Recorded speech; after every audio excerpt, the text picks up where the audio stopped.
বাড়িতে মাছ আসলে বরবাবুর সাথে ঝগড়া হয়, হবে নাই বা কেন? প্রতিদিন সকালে 10টার আগে রান্নাটা সেরে নিতে হয়, আর বাজার করে আনবে 9:30টার সময়, তাও আবার মাছ আর শুশনি শাক।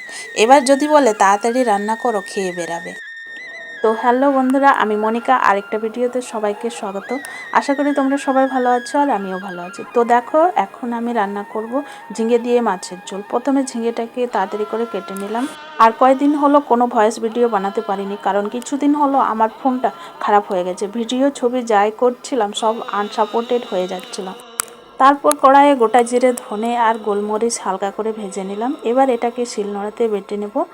তরকারিতে গোটা মশলা দিলে হয়তো রান্না করতে মশলা বাটতে একটু দেরি হয়, কিন্তু তরকারিতে সুন্দর একটা স্বাদ এনে দেয়।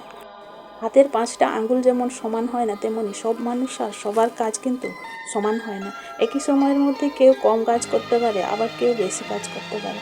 জীবনে উপদেশ দেওয়ার মতো অনেক মানুষ থাকে, পরামর্শও দেয়, আবার সমালোচনাও করে।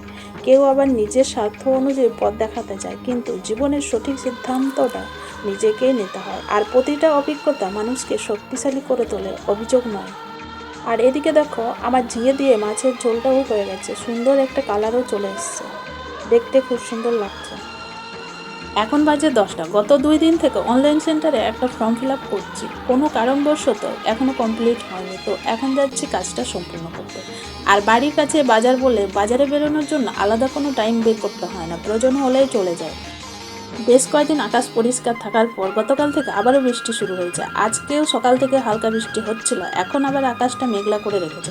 তো বন্ধুরা, আজকের ভিডিওতে এই পর্যন্ত, দেখা হবে আর একটা ভিডিও।